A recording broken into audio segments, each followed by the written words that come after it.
അർജുന് വേണ്ടിയുള്ള രക്ഷാപ്രവർത്തനം ഇപ്പോൾ വലിയ രീതിയിൽ പുരോഗമിക്കുന്നതിനിടയിൽ ഇപ്പോൾ കർണാടക സർക്കാർ പാലക്കാട് സ്വദേശിയായ റിട്ടയർഡ് ആയിട്ടുള്ള ഒരു ആർമി ഉദ്യോഗസ്ഥൻ്റെ സേവനം തേടിയിരിക്കുകയാണ്. അദ്ദേഹം ഇപ്പോൾ നമുക്കൊപ്പം ചേരുന്നുണ്ട്. ആർമിയിലെ റിട്ടയർഡ് മേജർ ജനറൽ ആയിട്ടുള്ള എം ഇന്ദ്രബാലനെയാണ് ഇപ്പോൾ കർണാടക സർക്കാർ ഈ രക്ഷാപ്രവർത്തനത്തിൻ്റെ ഭാഗമാവാൻ വേണ്ടി ക്ഷണിച്ചിട്ടുള്ളത്. ഔദ്യോഗികമായിട്ടുള്ള ക്ഷണം ലഭിച്ചിട്ടുണ്ടോ സാർ? ഇപ്പോൾ ക്ഷണിച്ചിട്ടില്ല, അവർ അന്വേഷിച്ചിട്ടുണ്ട്. നമ്മൾ ക്ഷണിച്ചാൽ നമ്മൾ ഡെഫിനറ്റ്ലി പോകും. എപ്പോഴത്തേക്ക് പോകാൻ കഴിയുമെന്നാണ് ഇപ്പോൾ തീരുമാനിച്ചത്? ഇന്ന് വൈകുന്നേരം ഞങ്ങൾ ബാംഗ്ലൂർ പോകുന്നുണ്ട്. അവിടെ കുറച്ച് ഡിസ്കഷൻസ് ഉണ്ട്, അതിനായിട്ട് പോകും. അവിടുന്ന് ചിലപ്പോൾ അങ്ങോട്ട് പോകുമായിരിക്കും. സാർ, ഇപ്പോൾ ആർമി അവരുടെ റഡാർ സംവിധാനങ്ങൾ ഉൾപ്പെടെ എല്ലാം ഉപയോഗിച്ച് അവിടെ പരിശോധന നടത്തി. നമുക്ക് 2-3 തവണ സിഗ്നലുകൾ ലഭിച്ചു. പക്ഷേ അവിടെയൊന്നും ഈ ലോറി കണ്ടെത്താൻ സാധിച്ചില്ല. ഇപ്പോൾ നമ്മുടെ ഈ പുതിയ സംവിധാനം എങ്ങനെയാണ് അതിൻ്റെ പ്രവർത്തനം? ഏത് രീതിയിൽ നമുക്ക് പ്രവർത്തിച്ച് ഈ ലോറി കണ്ടെത്താൻ കഴിയുമെന്നാണ് കരുതുന്നത്? നമ്മുടെ ടെക്നോളജി കുറച്ചുകൂടി അഡ്വാൻസ് ടെക്നോളജിയാണ്. നമുക്ക് കുറച്ച് അഡ്വാൻറ്റേജസ് ഉണ്ട് ആസ് കമ്പയർ ടു ഇതുവരെ ഉപയോഗിച്ച എക്വിപ്മെൻറ്റിനെക്കാട്ടിൽ നോക്കുമ്പോൾ.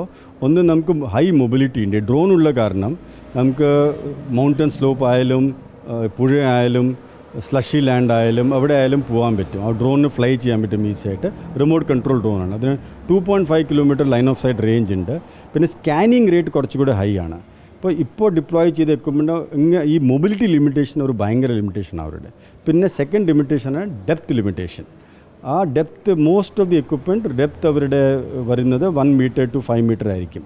നമ്മൾക്ക് കിട്ടിയിരിക്കണ ഡെപ്ത് 20 മീറ്റേഴ്സ് 30 മീറ്റേഴ്സൊക്കെ വെള്ളത്തിലും സോയിലിൽ കിട്ടിയിട്ടുണ്ട്. അപ്പോൾ അത് കാരണം ഈ 2 അഡ്വാൻറ്റേജ് ഉള്ള കാരണം നമുക്ക് കുറച്ചുകൂടി ഒരു കോൺഫിഡൻസ് ഉണ്ട്.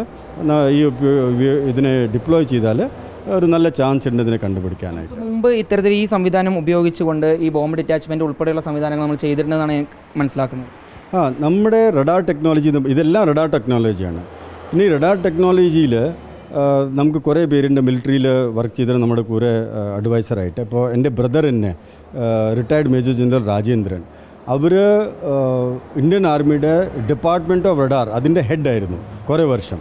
ഗോൾഡ് മെഡലിസ്റ്റൊക്കെയാണ്. അപ്പോൾ അവരെയൊക്കെ വെച്ചിട്ടാണ് നമ്മൾ ഇതിനെയൊക്കെ പറ്റി സംസാരിച്ച് ഇതിനെങ്ങനെയാണ് മുന്നോട്ട് കൊണ്ടുപോകേണ്ടത്, വർക്ക് ചെയ്യേണ്ടത്. അപ്പോൾ അത് കാരണം we have a better understanding of this whole technology. And ഈ ടെക്നോളജി ഇനിയും ഡെവലപ്പായി കൊണ്ടുപോകണം. Small item, big item, different types item, അതിനെയൊക്കെ സിഗ്നേച്ചർ സ്റ്റഡി ചെയ്യണം. ഇതിന് നമ്മൾ ഡീപ്പ് ടെക്നോളജി എന്ന് പറയും. It is not just about radar. Radar technology transmission റിസീപ്ഷനേ ഉള്ളൂ. പക്ഷേ അതിനെ നമ്മൾ എങ്ങനെ ഇൻറ്റർപ്രറ്റ് ചെയ്യുക, മാക്സിമം ആയിട്ട് അതിനെ ഒബ്ജക്റ്റ് ഐഡൻറ്റിഫിക്കേഷൻ ചെയ്യുക, പൊസിഷണൽ അക്യുറസി എങ്ങനെ എടുക്കുക, ഒബ്ജക്റ്റ് ഫോറിൻ ഒബ്ജക്റ്റ് ആണോ എങ്ങനത്തെ ഐറ്റമാണോ, അതിൻ്റെ ഫോം ഫാക്ടർ എന്താണ്, ഇതൊക്കെ ഒരുപാട് ഡീപ്പ് സ്റ്റഡി ഉണ്ട് ഇതിൽ ചെയ്യാനായിട്ട്.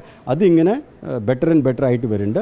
മോർ വി ഡിപ്ലോയിഡ് അത്ര നമുക്ക് ഡേറ്റാ ബാങ്ക് കൂടും, അത്ര നമ്മുടെ അക്യുറസി കൂടി കൊണ്ടുവരും. ഇപ്പോൾ അർജുൻ ഈ കുടുങ്ങിക്കിടക്കുന്ന സ്ഥലം എന്ന് പറയുന്നത് വലിയ അവിടുത്തെ ഒരു ടെറൈൻ എടുത്ത് പരിശോധിക്കുമ്പോൾ വലിയ രീതിയിൽ ബുദ്ധിമുട്ടുള്ള ഒരു ഭാഗമാണ്. അവിടെ ഈ സംവിധാനം ഉപയോഗിച്ചുകൊണ്ട് കാര്യക്ഷമമായിട്ടുള്ളൊരു തിരച്ചിൽ നടത്താൻ കഴിയുമെന്ന് തന്നെയാണ് അല്ലേ? യെസ്, അതാണ് നമ്മുടെ aim, to help as much as possible. നമുക്കൊരു ടെക്നോളജി ഉള്ള കാരണം നമുക്കതിനായിട്ട് അറ്റ്ലീസ്റ്റ് ഡിപ്ലോയ് ചെയ്ത് നോക്കിക്കഴിഞ്ഞാൽ നമുക്ക് ക്ലിയറായി പറയാൻ പറ്റുമല്ലോ വെദർ നമ്മുടെ ടെക്നോളജി ശരിയായിട്ട് അവിടെ whether to be deployed or not. അപ്പോൾ നോക്കിയാൽ നമുക്ക് പറയാൻ പറ്റും. അങ്ങ് ടീമായിരിക്കും ക്ഷണം ലഭിച്ച ഉടൻ തന്നെ പുറപ്പെടാൻ തീരുമാനിച്ചിട്ടുള്ളത്. 2 ഡ്രോൺസ് ഉണ്ട്, അതിൻ്റെ കൂടെ ഒരു 5 പേരുണ്ടാവും. 2 ഡ്രോൺസും എനിക്കും അവിടെ പോകേണ്ടി വരും. ബിക്കോസ് ഓവറോൾ സ്റ്റഡി നമ്മൾ ചെയ്യുക. പിന്നെ നമ്മുടെ CTO ഉണ്ട്, CEO ഈസ് രാജീവ് റോയ്, അവർ ഡൽഹിയിൽ നിന്നാണ്. അവരായിരുന്നു from the beginning he's been involve in developing the equipment. So അവർക്ക് അതിൻ്റെ ഡീപ്പ് ടെക്നോളജി അണ്ടർസ്റ്റാൻഡിങ് അവർ ഡെഫിനറ്റ്ലി വരും.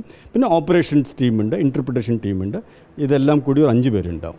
നിലവിൽ അവിടെ ആർമി തിരച്ചിൽ നടത്തുന്നുണ്ട്. അവരുടെ നിർദ്ദേശങ്ങളും കൂടി സ്വീകരിക്കും അല്ലേ ഈ ഒരു രക്ഷാപ്രവർത്തനത്തിന് വേണ്ടി? ഡെഫിനറ്റ്ലി നമുക്ക് എല്ലാവർക്കും കൂടിയിട്ടേ അവിടെ വർക്ക് ചെയ്യാൻ പറ്റുള്ളൂ. ഇൻഡിവിജ്വലായിട്ട് നമുക്ക് ആരും ഒന്നും അച്ചീവ് ചെയ്യാൻ പറ്റില്ല. Will definitely work with dum. And if അവർക്ക് നമ്മുടെ സപ്പോർട്ട് വേണോ, നമുക്ക് അവരുടെ സപ്പോർട്ട് വേണോ, വി ആർ ഓൾ നമ്മുടെ സെയിം ഒബ്ജക്റ്റീവിലാണ് ചെയ്യുന്നത്. സോ 100% കണ്ടിപ്പോൾ അതൊക്കെ അങ്ങനെ ചെയ്യണം. നമുക്ക് ഇത്രയും അഡ്വാൻറ്റേജസ് ഉള്ള ഒരു മിഷൻ ആകുമ്പോൾ ഇത് കൂടുതൽ സംസ്ഥാനങ്ങൾ ഉപയോഗപ്പെടുത്തേണ്ട ഒരു സാഹചര്യം കൂടി ഇല്ലേ? ഇപ്പോൾ കേരളത്തിൽ തന്നെ പ്രളയങ്ങളെല്ലാം ഉണ്ടായി. അന്നും നമുക്ക് രക്ഷാപ്രവർത്തനം വലിയ രീതിയിൽ നടത്താൻ കഴിഞ്ഞെങ്കിലും ഇത്തരത്തിൽ സംവിധാനങ്ങളുണ്ടെങ്കിൽ രക്ഷാപ്രവർത്തനം കുറച്ചുകൂടി കാര്യക്ഷമമാവില്ലേ? ഡെഫിനറ്റ്ലി ഉണ്ടാവും. അതാണ് ഇതിനെ നമ്മൾ ആക്ച്വലി ഡെവലപ്പിംഗ് തുടങ്ങിയത്. നമ്മുടെ മിലിറ്ററി യൂസിന് വേണ്ടിയിട്ടാണ് ഇത് ഡെവലപ്പ് ചെയ്തുകൊണ്ടിരിക്കുന്നത്. അതേപോലെ CRPFന്, കാരണം എല്ലാവരും ഈ ഇൻസറൻസി ഓപ്പറേഷൻസിൽ IED ഒക്കെ ഒരുപാട് ഫേസ് ചെയ്യുന്നുണ്ട്. പിന്നെ ആംസ് ക്യാഷേ ഗ്രൗണ്ടിൽ കാണും. അതുമാത്രമല്ല, ഇപ്പോൾ ഇതുപോലെ അവലാഞ്ച് വന്നാൽ അവലാഞ്ചിൽ നമ്മുടെ സോൾജേഴ്സൊക്കെ അതിൽ ട്രാപ്പായിട്ട് സ്നോവിൻ്റെ താഴെ ട്രാപ്പാവും. അതിൻ്റെ ചിലപ്പോൾ നമുക്ക് അതിനെ കറക്റ്റ് ടൈമിൽ റെസ്ക്യൂ ചെയ്യാം 1 hourൊക്കെ അവർ സർവൈവ് ചെയ്യും. അപ്പോൾ നമ്മുടെ ഈ ഡ്രോണിനെ അയച്ചിട്ട് ഈ സ്നോയിൽ എവിടെയാണ് അവർ ട്രാപ്പായി കിടക്കുന്നത്, അപ്പോൾ റെസ്ക്യൂ ടീമിനെ പോയിട്ട് പെട്ടെന്ന് കണ്ടുപിടിക്കാൻ പറ്റും. അതല്ലെങ്കിൽ ആ സ്ഥലം തരാൻ തന്നെ ആ 10 മണിക്കൂർ പോകും. അപ്പോൾ ഇതിലൊക്കെ ഒരുപാട് ഉപയോഗമുണ്ട്. വി ആർ കോൺഫിഡൻറ്റ് ദാറ്റ് നമ്മുടെ ടെക്നോളജി ഡെവലപ്പ് ചെയ്തുകൊണ്ട് പോകുമ്പോൾ will be better and better. നമ്മുടെ അക്യുറസി ഇമ്പ്രൂവ് ആവും ആൻഡ് പ്ലസ് നമ്മുടെ പൊസിഷണൽ അക്യുറസിയും ഐഡൻറ്റിഫിക്കേഷൻ അക്യുറസിയും ഇമ്പ്രൂവ് ആവും. പക്ഷേ എനിക്ക് പറയാനുള്ളത് നമ്മുടെ പൊസിഷണൽ അക്യുറസി ഇമ്പ്രൂവ് ആവാനായിട്ട് നമ്മുടെ നാവിക് പറഞ്ഞിട്ട് ഇന്ത്യൻ ഗവൺമെൻറ് സാറ്റലൈറ്റ് സിസ്റ്റം ഇറക്കിയിട്ടുണ്ട്. പക്ഷേ അതിനെ കൊമേഴ്ഷ്യൽ ലെവൽ ഉപയോഗിക്കാനായിട്ട് ഒരു കമ്പനി ഉണ്ട്, അതിൻ്റെ പേരാണ് Geo System, Elina Geo System. അങ്ങനത്തെ കമ്പനിയെ പ്രൊമോട്ട് ചെയ്താൽ ഈ നാവിക് സിസ്റ്റം നമുക്ക് എല്ലാവർക്കും ഉപയോഗിക്കാനായിട്ട് വരും. ബെറ്റർ അക്യുറസിയും റിലയബിലിറ്റിയും കിട്ടും. അപ്പോൾ അതൊക്കെ കൂട്ടിയിട്ടാണ് നമുക്ക് ഇതിനെ സ്ട്രോങ് ആയി എടുക്കേണ്ടത്. അർജുന് വേണ്ടിയുള്ള കാത്തിരിപ്പിലാണ് കേരളം മുഴുവനും ഉള്ളത്. അതിനു വേണ്ടിയിട്ട് തന്നെയാണ് ഇപ്പോൾ മേജർ ജനറലായിട്ടുള്ള ഇന്ദ്രപാലിൻ്റെ നേതൃത്വത്തിലുള്ള സംഘവും ഇപ്പോൾ കർണാടകയിലേക്ക് പുറപ്പെടാനുള്ള തയ്യാറെടുപ്പുകൾ നടത്തിക്കൊണ്ടിരിക്കുന്നത്. എന്തായാലും അദ്ദേഹത്തിൻ്റെ കയ്യിലുള്ള ഈ ഒരു സംവിധാനം ഉപയോഗിച്ച് എത്രയും പെട്ടെന്ന് അർജുനെ കണ്ടെത്താൻ സാധിക്കട്ടെ എന്നാണ് നമ്മളെല്ലാവരും ഇപ്പോൾ വിശ്വസിക്കുന്നത്. വീഡിയോ ജേർണലിസ്റ്റ് വിനൂസിക്കൊപ്പം റിപ്പോർട്ടർ ഇക്ബാൽ അർക്കലീൻ, റിപ്പോർട്ടർ പാലക്കാട്.